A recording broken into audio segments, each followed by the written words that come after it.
Shalom Aleichem, dans ce court enregistrement, nous allons avoir la possibilité tout d'abord de résumer l'étude de la page Kav Dalet du traité Nedarim et également par la suite de faire une traduction Be'ezrat Hashem avec l'aide de Dieu mot à mot de ce que l'on a pu étudier à la page Kav Dalet. Tout d'abord, on se devait de savoir est-ce que Chachamim sont d'accord avec l'opinion de Rabbi Eliezer ben Yaakov. À savoir, nous avions vu à la Mishnah précédente qu'il y a un principe de Nidre Ziruzin lorsque l'on fait une vente, alors le vendeur dit « je fais un vœu de ne pas te vendre l'objet à moins de tel prix ». L'acheteur également peut faire un vœu de ne pas acheter l'objet à moins de tel prix. Nous considérons finalement, comme nous explique le Sefer Sha'arei Yosher, que c'est la manière des vendeurs, la manière des acheteurs de parler en règle générale, ça n'est en aucun cas un vœu. Pourquoi ? Ce sont donc des paroles qu'ils ont l'habitude de dire pour être mésares de la situation, pour faire en sorte de motiver la personne qu'ils ont en face et de le ramener justement vers leur désir. En tout cas, nous avions vu par la suite, à la page Kavbet cette fois, l'opinion de Rabbi Eliezer ben Yaakov dans une autre Mishnah, qui voulait nous dire que le principe Nidre Zerozin s'applique également lorsqu'on ne parle pas de vente, lorsqu'on parle également par exemple de cadeaux, de matanot, lorsque l'on veut inviter une personne à la maison, alors donc celui qui veut l'inviter lui dit « je t'invite à la maison » et donc également je fais un vœu de t'interdire par la suite tous mes biens si jamais cette fois-ci tu ne réponds pas à mon invitation et tu ne viens pas manger chez moi. Alors on considère dans ce cas-là également que c'est une manière de parler, nous avait dit l'Agmara, selon Rabbi Eliezer ben Yaakov, et donc Nidre Zeruzin, ça n'est en aucun cas un vœu, nous ne sommes pas obligés d'aller voir un Chacham pour annuler cette chose-là. Le vœu est annulé de lui-même. L'Agmara s'était demandé par la suite, est-ce que Chachamim sont d'accord avec Rabbi Eliezer ben Yaakov, ou peut-être pourrait-on dire que non. À savoir, dans un cas où il y a donc une vente qui est faite, les gens des fois disent voici que je fais tel et tel vœu, mais béhémet, ils ne tiennent pas à ce qu'ils disent. Ce qu'ils veulent faire, c'est juste avancer, motiver la situation, on va dire. Par contre, lorsqu'il s'agit d'invitation, de faire des cadeaux, alors on n'a pas tellement besoin, on va dire, de motiver la situation. Ce n'est pas l'habitude de faire un vœu lorsque l'on parle. Alors, si jamais la personne a fait un vœu, c'est considéré, oui, comme un vœu. La Gemara donc avait un safek, elle a voulu nous rapporter des preuves que Chachamim ne sont pas d'accord avec Rabbi Eliezer ben Yaakov. Finalement, la troisième preuve qu'elle a rapportée, c'était la bonne, celle qu'on a vue 4 lignes avant la fin du recto de la page Kav Dalet. On avait là-bas une braïta où on voit à la fin de la braïta que Chachamim pense que toujours nous disons que dans ces situations-là, ce sont oui des vrais vœux. Et la Gemara par la suite nous avait dit que la halacha a été fixée comme l'opinion de Rabbi Eliezer ben Yaakov, Kav Venaki. Donc on tient souvent la halacha comme lui. Également, ici aussi, bien que Chachamim ne sont pas d'accord.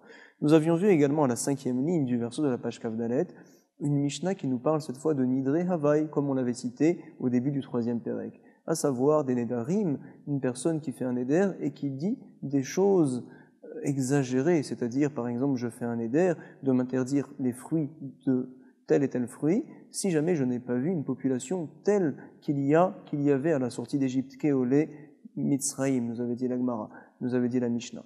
Alors dans ce cas-là, est-ce que l'on considère que c'est un vœu? Nous disons que non. Pourquoi? La personne voulait tout simplement nous faire comprendre qu'il avait vu beaucoup de monde, alors c'est sa manière de parler, c'est une manière de parler, ce n'est pas un vœu, comme ça nous avions expliqué. Également lorsqu'il avait dit « j'ai vu un nachash, un serpent qui est gros comme ce qu'on utilise pour presser, le pressoir justement pour presser les raisins, des fois les olives, c'est ce qu'on appelle nachash kekorat beit abad. Bien sûr, ça n'existe pas un tel nachash, un tel serpent, quand même, et donc on considère que c'est une exagération, ce n'est pas du tout un vœu, la personne pourra par la suite profiter, manger ses fruits, il n'y a aucun problème. Nous avions vu par la suite également une braïta, nous avait dit l'Agmara, qui nous rapportait que je vote Havai Asurim. Qu'est-ce que ça veut dire? Abaye venait nous expliquer que l'on parle dans un cas où une personne dit « voici que je jure, justement, que j'ai vu que derer chez Yotze Mitzraïm, comme les gens qui sortaient d'Égypte, c'est-à-dire une grande population. » Et qu'est-ce que l'on a dit dans ce cas-là? Comme quoi c'est interdit de faire une telle joua, un tel serment, parce que le serment c'est donc très chamour, c'est très grave. On avait appris du pasuk, Lo yenake akadosh baruch hu ne pardonne pas les mauvais serments, les serments qui sont faits, et bémet qui ne sont pas accomplis, aussi des jouas de chav, des serments qui ne servent à rien. Alors en l'occurrence ici ça sera interdit. Sur ce, donc Rava a demandé à Abaye, ce n'est pas possible d'expliquer la braïta de cette manière-là. Pourquoi? Parce que c'est sûr, c'est tout à fait pas shoot que l'on n'a pas le droit de jurer de cette manière-là. La Torah est très mahmir au sujet des serments. Elle nous dit Lo yenake akadosh baruch hu n'effacera pas la faute de mauvais serments. Et également, nous avait dit Rava, le cas précis dont on parle dans la Braïta Nidre Havai ne ressemble pas précisément au cas de Jvuot Havai. C'est la raison pour laquelle Rava a voulu interpréter la Braïta de manière différente, à savoir, la personne jure qu'il ne mangera pas tel et tel fruit si jamais il n'a pas vu Keolé Mitzraïm, une telle population comme à la sortie d'Égypte. Et qu'est-ce que l'on avait dit dans ce cas-là? Nous avait enseigné Rava, non seulement qu'on n'a pas le droit de jurer de cette manière-là, mais Béhémet, on se doit de savoir également que les fruits seront interdits à la personne parce que nous considérons, nous sommes mahmir et nous disons, puisque la personne, c'est vrai, a vu une grande population, mais elle n'a pas vu Keolé Mitzraïm, une telle population comme la sortie d'Égypte, alors on considérera que les fruits seront interdits, on sera mahmir, nous avait rapporté l'Agmara. Nous nous sommes arrêtés là. Nous allons maintenant, Bezrat Hashem, commencer la traduction littérale de la page Kavdalet du traité Nedarim. Donc, nous n'allons pas revenir sur toutes les œuvres, toutes les explications que nous avons dit dans les autres enregistrements, mais tout simplement, nous allons traduire les mots Bezrat Hashem, Ibaeleu. Ils ont demandé au Beth Midrash, page Kav Gimel, au verso de la page, 2 lignes avant la fin, ils ont demandé Ibaeleu, les Rabbananale de Rabbi Eliezer ben Yaakov, Olo. Est-ce que Chachamim ne sont pas d'accord avec l'opinion de Rabbi Eliezer ben Yaakov? Ou bien, Lo, peut-être qu'ils sont d'accord. Veim Tinselomar, nous dit l'Agmara, et si jamais tu veux dire Pligé, ils ne sont pas d'accord, alors je te demande, Ilcheta Kuvate ou Lo? Est-ce que la halakha va aller comme l'opinion de Rabbi Eliezer ben Yaakov ou pas? Tashma, viens écoute, il est enseigné dans une Mishnah d'Etnan, à Omer Nachavero Konam Sheni Nenenecha, quelqu'un qui fait un éder qui s'interdit de profiter des biens de son prochain, Konam, c'est comme un korban Sheni Nenenecha, que je ne mangerai pas, que je ne profiterai pas de tes biens, Im, si jamais Iatan Otel Lebincha Kur Shenritin, tu ne donnes pas donc à ton fils, Inatan Otel, tu ne prends pas, pardon, pour ton fils, Kur Shenritim, une certaine mesure de blé, Veshte Chaviyot et 2 tonneaux, Shaliayin de vin. Alors on dit, Hareze Yachol Leatir et Nidro Shelo al pi Chacham. Hareze, voici qu'il peut, Yachol, Leatir et Nidro, permettre son vœu, Shelo al pi Chacham, sans la parole d'un Talmid Chacham, sans avoir besoin d'un Chacham. Chez Yachol Lomarlo, parce qu'il peut très bien dire, il peut lui dire, Klum Amarta, rien tu as dit, et là Bijvil, si ce n'est pour Kevodi, me donner du kavod, pour mon kavod. Zéhu Kevodi, c'est ça mon kavod, justement. Ta'ama de Amar Zéhu Kevodi, et donc nous déduisons que la raison, c'est parce qu'il a dit Zéhu Kevodi, c'est ça mon kavod, que tu as fait un vœu de m'inviter et de me donner telle et telle chose. Ah, nous disons dans ce cas-là, Ta'ama de Amar Zéhu Kevodi, Ha lavachi, si jamais il n'a pas dit une telle chose, Ha lavachi, Nederu, on considère que c'est un vœu, et donc nous déduisons dans cette Mishnah-là que ça va contre l'opinion de Rabbi Eliezer ben Yaakov, Mani. Rabbi Eliezer ben Yaakov. Ça compte comme qui ça va? Si ça va comme Rabbi Eliezer ben Yaakov, alors ça devrait être bon quoi qu'il arrive. Nidre Zeruzin, Have.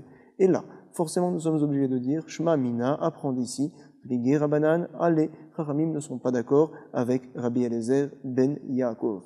Nous sommes donc à la fin de la 8e ligne au recto de la page Kavdalet. Léolam, Rabbi Eliezer ben Yaakov, hi nous dit l'Agmara. Léolam, Behemet, je vais te dire que cette Mishnah-là va comme l'opinion de Rabbi Eliezer ben Yaakov. Vemodé, Rabbi Eliezer ben Yaakov, Behai, et il est d'accord, Rabbi Eliezer ben Yaakov, à ce sujet-là, Behai, Denidra Have, que c'est oui un vœu. Pourquoi? De Amarle, parce qu'il dit à son prochain, et il tient ses paroles, Lo Kalvana, je ne suis pas un chien, des mithanina minar, que je profite de toi, Velo mithanit minai, et toi tu ne profites pas minai de moi. Donc nous n'avons pas de preuve d'ici. Autre preuve va nous rapporter l'Agmara. Tashma, viens écoute. Aomer lechavero konam she ata nehenit. Je considère comme un korban, comme une offrande, la chose est interdite chez ata nehenit li, que tu n'as pas le droit donc de profiter de mes biens.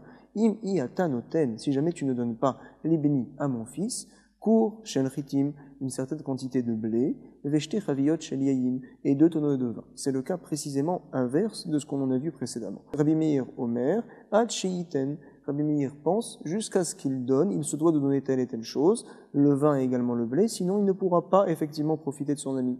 Chachamim, Omrim, Avze, Yachol Leatir et Nidro. Ce cas-là également, la personne a la possibilité, Yachol Leatir et Nidro, son vœu, chez Loal Piracham, sans avoir besoin d'un Chacham. Pourquoi? Chez Yachol Lomar, parce qu'il a la possibilité de lui dire, Hareni Keilu Itkabalti. Je suis donc, considère-moi comme si, je suis comme si j'avais reçu de toi telle et telle chose. Et donc, nous dit l'Agmara Ta'ama de Amar Hareni Keilu Itkabalti. La raison, c'est précisément parce qu'il dit, je suis comme si j'avais reçu.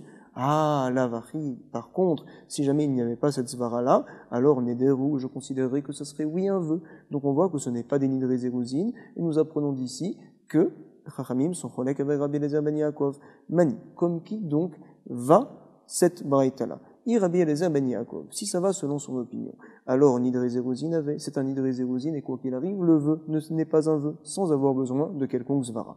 Et la lave, n'est-ce pas que Rabbanan, ça va comme l'opinion de Chachamim, et tu vois, avec pligué, Chachamim ne sont pas d'accord avec Rabbi Eliezer ben Yaakov. L'Agma nous dit non, nous n'avons pas de preuve. Léolam Rabbi Eliezer ben Yaakov, tout va comme Rabbi Eliezer ben Yaakov, cette braïta également. Et tu sais quoi, avec modé Rabbi Eliezer ben Yaakov Behai. Il est d'accord, modé Rabbi Eliezer ben Yaakov Behai, à ce sujet-là, des Nidra, que c'est oui un vœu. Pourquoi? Mishum de Amarle, parce qu'il va lui dire, Lav Malkana, je ne suis pas un roi. À savoir, des Mehanina Lecha, toujours je te fais profiter, Mehanina Lecha, Veat lo Mehanitli. Et toi, tu ne me fais pas profiter. Amarle Mar Kashisha Bere de Rafrizda. Nous n'avons pas de preuve jusqu'à présent. Et va lui dire, Mar Kashisha, fils de Rafrizda, Ravashi, Tashma. Viens, écoute une autre preuve. Nidre Onassim. Quels sont donc les exemples de Nidre Onassim, des Nedarim, que l'on fait en cas de force? Alors, si jamais il y a un cas de force majeure, le vœu est annulé de lui-même, parce que nous pensons que la personne qui a fait le vœu n'a jamais pensé, Afpam lo halal da'ato, qu'il pourrait se passer telle et telle chose. À savoir, Ediru Chavero sheyochal etzlo. La personne, donc, Ediru Chavero sheyochal etzlo. Il a fait un éder chez Yochaletzlo qu'il mangera chez lui. Vechalahu o shechala beno. Et lui est tombé malade, ou bien son fils est tombé malade, o sheikvonahar, ou bien le fleuve l'a bloqué, il n'a pas pu venir. Et donc, on dit dans ce cas-là que ce n'est pas un vœu. Et déduit la Gemara halavachi, si ce n'était pas une telle raison, alors on dirait que c'était oui un vœu. Nederu.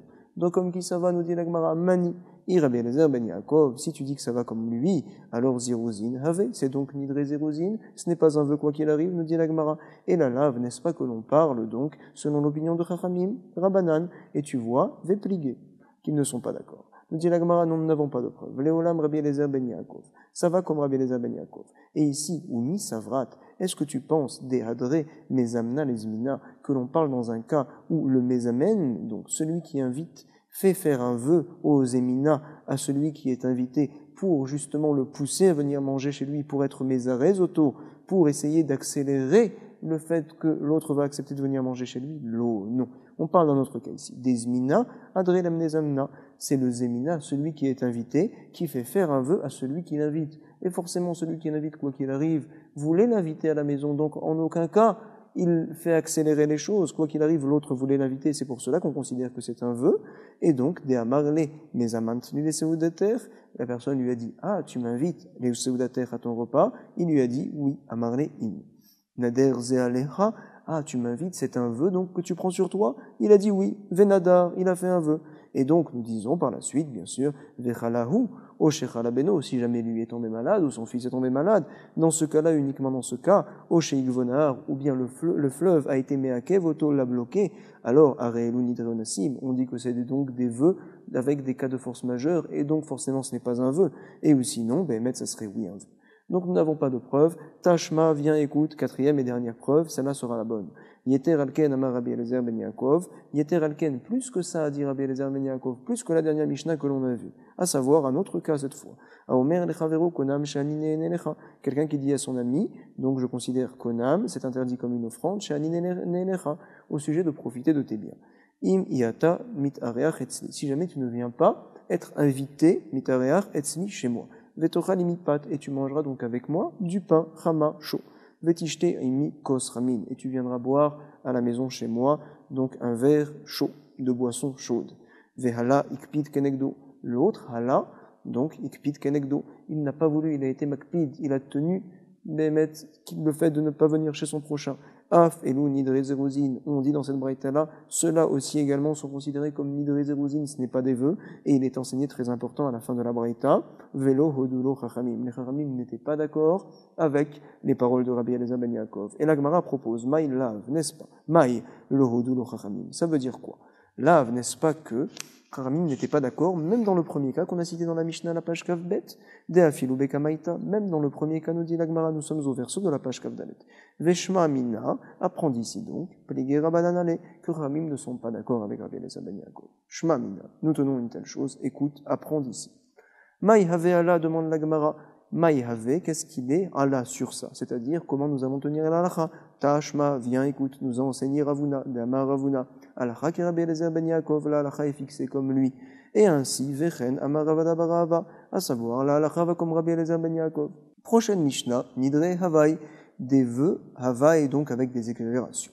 À savoir, Amar, Konam, Imloraeti, Bederechazé, je considère comme un korban telle et telle chose, si jamais je n'ai pas vu Bederechazé sur ce chemin-là, Keole Mitzraim, comme la population qui sont sortis d'Égypte.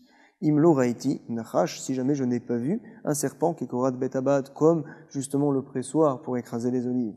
Forcément, c'est sûr que c'est une exagération, on dit que ce n'est pas un vœu. Tana, Nidre Havaï Mutarin, il a été enseigné dans une braïta, on confirme que les Nidre Havaï, ces vœux-là, Mutarin, sont permis d'eux-mêmes. Par contre, Shevuot Havaï, Asurin, les Shevuot, les serments Havaï avec exagération, ils sont assourds. Qu'est-ce que ça veut dire qu'ils sont assourds? Nous dit l'Agmara, Echidame, de quoi parle-t-on, Shevuot Havaï?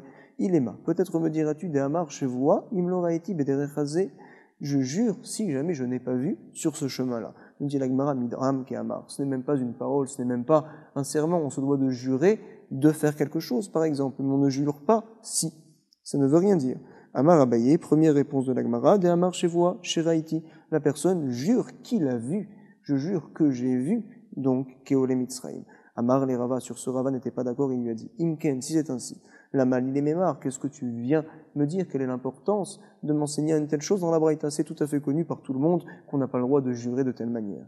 Veod, et en plus, Doumie des Neder, Kétané, ça ressemble au vœu, il est enseigné dans la Braïta. À savoir, le cas de joie doit précisément ressembler au cas du vœu. À savoir, et là, Amar Rava, nous dit Rava, Béomer, on parle d'un cas précis ici, que la personne s'interdit les fruits. Yasru perot aolam, alai, les fruits du monde me sont interdits, béchevoa par un serment, imloraiti, si je n'ai pas vu, béderechazé, sur ce chemin-là, ke ole mitzraim, comme la population, donc, qui est sortie d'Égypte. Amar les Ravina, les Ravashi. Nous allons voir ce qu'a proposé Ravina Ravashi, et là, nous nous sommes arrêtés. Vedilma, peut-être, hay gavra, kina deshum shemane, chazé, veasik, lehon, shema, ole mitzraim, hay gavra, cette personne-là, kina deshum shemane, il a vu donc Kina un nid, des Shumshemane, de Nemalim. En général, Shumshum, c'est donc la traduction de sésame. Mais ici, c'est pour parler de Nemalim, de fourmis. Et donc, Chaza, il a vu. Veasik lehon Shema. Et il leur a fait sortir, il leur a donné, Shema, un nom. C'est quoi leur nom? Ole Mitzraim. Et donc, forcément, ça serait un bon serment. Veshapir, Mishtaba. Comme ça nous dit l'Agmara, qui te dit comme quoi la personne n'a pas le droit de manger des fruits. Peut-être qu'il le peut, parce que finalement, il pensait tout simplement à une grande population de fourmis, dans un nid de fourmis.